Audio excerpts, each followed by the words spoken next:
And speaking of cheeky, our next queen hails from the humble beginnings in Western Sydney. Some Westies in the room, I love it. Her drag journey began with amateur competitions at Arc Nightclub and Midnight Shift. After graduating from the Australian Institute of Music with a major in musical theatre, she combined her love of drag and music to create sellout cabaret acts at the King Street Theatre in Newtown, and she has her own YouTube series. She is currently working on her next cabaret adventure and can be spotted around town as party hostess, including performing at Poof Doof just down the road at the very glamorous Ivy Hotel. Leah, please welcome to the stage my friend and yours, Disability!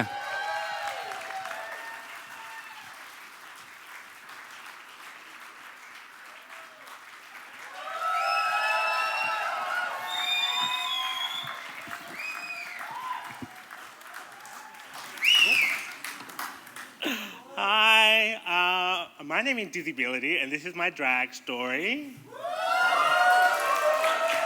Can you see it? That was about 10 kilos ago. Lovely. That's right, my name is Disability. I have a disability. Well, actually, I have two disabilities. I got them on sale. Yes, I'm allowed to make those jokes, okay? Don't, it's all right, all good. I like to say that I'm Sydney's only deaf and blind drag queen, or at least the only one I've seen or heard of. Yeah. It's a good one, isn't it? Yeah, it's a good one. So yes, I am deaf and I'm blind. I wear hearing aids, and without my hearing aids, everyone kind of sounds like Charlie Brown's teacher. You know, wah, wah, wah, wah, wah, wah, wah, wah. And I'm always like, yes, that'll do, I love that, yeah. My friends will be like, you didn't hear me, and I was like, no. I have to lip read. With my hearing aids, it's still a bit hit and miss. Conversations in groups, I'm always asking people to repeat themselves. And I can't watch anything without subtitles.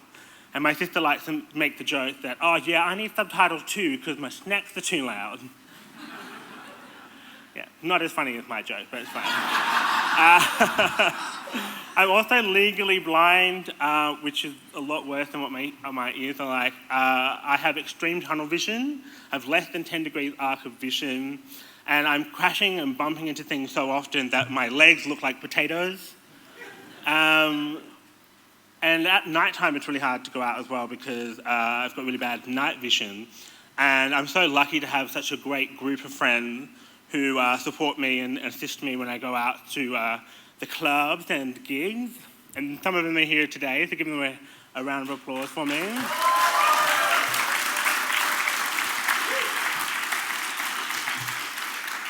And the friends who didn't come are dead to me. I knew this was going to happen. Bloody technology. Open. Ooh. I forgot the next thing I was going to say, sorry. Okay, so the reason I chose the name Disability is because it brings visibility to my disability. And quite often people don't realise that I am disabled. After a show one time, a lady came up to me, she goes, oh, you're not meant to make fun of disabled people. And I was like, no, Susan, you're not meant to make fun of disabled people. I'm disabled.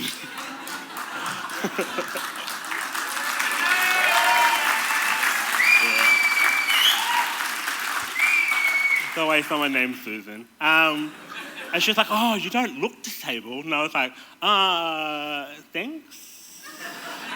I didn't know what to say at the time. One time I got on a bus and the bus driver was like, why do you have a pensioner card? And I was like, oh, because I'm blind, I have a blind pension. And he goes, oh, you don't look blind. And I was like, oh, sorry? I apologised to him for not looking blind enough. And then I was like, maybe I could just do one of these while I'm finding my feet. And then on the flip side of that, people who do know that I'm disabled will assume certain things about me that I guess not so nice. I had a drama teacher when I was a kid say to me, "Oh, you're never going to be an actor. You know, not with that speech impediment. No, you'll have to do something like dance or something." And on the flip side of that, dance teacher would be like, "Oh, you can't hear the music. You're not going to be a good dancer." And then the doctor who diagnosed me as legally blind said, "You should just give up being a performer and get a desk job." And as you can tell, I fucking hate computers, so...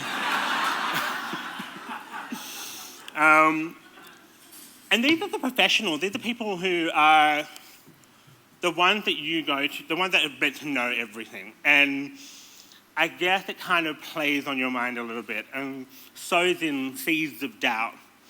Now, I got very good at proving people wrong. They said I couldn't be a performer.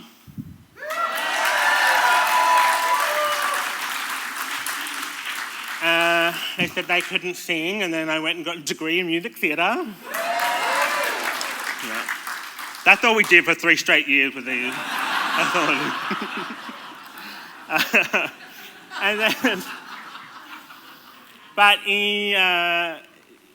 as the years has gone by, and recently I've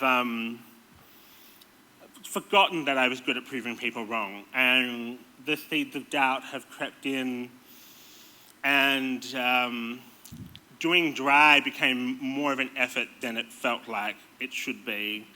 When my eyes were getting worse, it was harder to get gigs, it was harder to go to certain places, and you feel like a bit of a burden on your friends as well. And I have thought about quitting drag a few times and almost did in 2020, like the rest of us, where it's a pretty hard year. And then something happened, and I have to read this because I get quite emotional. Something happened in my life that changed my perspective. So while we were all dealing with the pandemic in 2020, April 2020, my mother had an aggressive staph infection grow on the inside of her spine, and it pushed against the spinal cord and left her quadriplegic. First few days, very scary. Doctors saying, we don't know what will happen, we don't know what it's going to be like, and your whole world just changes. Slowly, day by day, pushing through nerve pain, Mum regained the use of her hands and her arms, and it looked like there would be hope. Then she had a complication to the medication that she was on, and it left her with blood clots from her heart and lung all the way down to her arm, and she was back to square one. But Mama Jane did not give up. Like mother, like son, she likes to prove people wrong. So at that time, she had a cardiologist, a neurologist, a psychologist, a urologist, all of the ologists, a hematologist, a physiotherapist, an occupational therapist, and an army of nurses, and day by day pushing through nerve pain, pushing through post-op infection, pushing through blood clots, and multiple falls. Mama Jane walked out of that hospital 8 months later.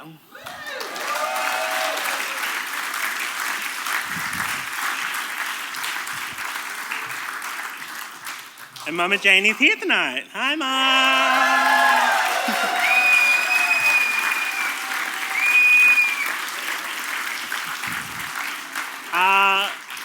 I'm a bit of a mummy's boy, as most gay men probably are. The reason why I have included my mum in my drag story is she's so close to my drag, my drag story. She was the first person I came out to. Probably the first dress I ever wore was my mother. She was a backup dancer for my first drag performance.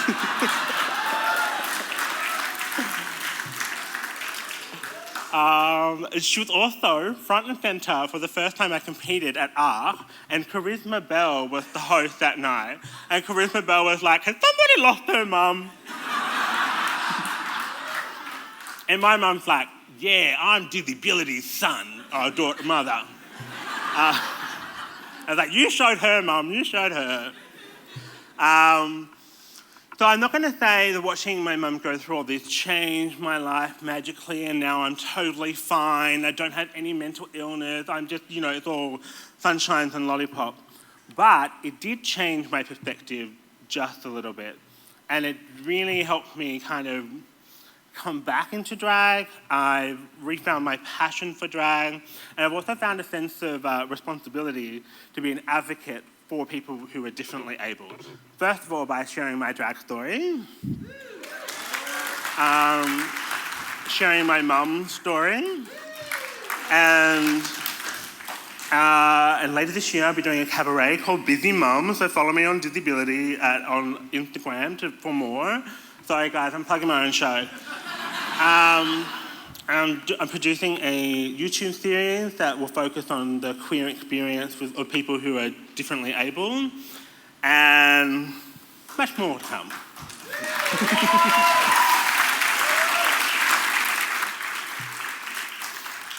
So I just wanted to leave you with one final thought before the time is running around. Don't let somebody else tell you what your potential is. Don't let somebody else tell you what's possible for you. The only person who knows is going to be you. Sure, you might fail, and I have many times, but at least you tried, and who knows, you might not fail at all. You might be really good at it. So thank you for listening to my drag story.